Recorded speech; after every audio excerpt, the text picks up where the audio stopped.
of the committee for considering this piece of legislation. Simply put, Senate Bill 1112 will modernize and streamline Pennsylvania's regulations which apply to our landline telephone companies. And over the past few months, many Pennsylvanians have had to turn to using their internet at home to work, to educate their children, and to seek medical care. And we have heard from our constituents about the challenges this has posed and how the need for the digital divide to be closed and the need for high-speed internet across the entire state is absolutely essential now more than ever before. And many of the regulations which exist in our public utility code have been in place for decades, while at the same time we have seen sweeping changes to the technology and telecommunications landscape, making these costly requirements unnecessary. And this bill would permanently waive regulations from 52 PA Code Chapter 53, Sections 53 to 57 to 60, which are tariff filing requirements for incumbent local exchange carriers,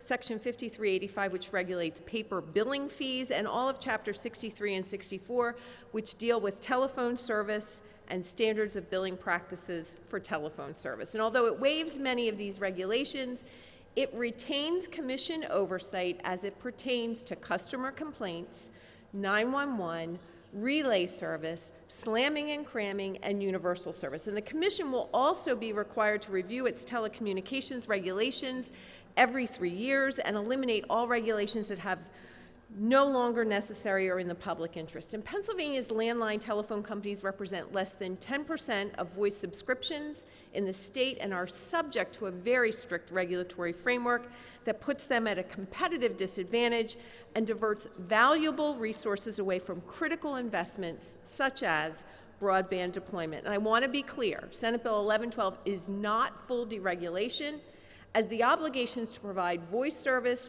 rate regulation, and other quality of service metrics are accounted for in the proposed amendments being offered today.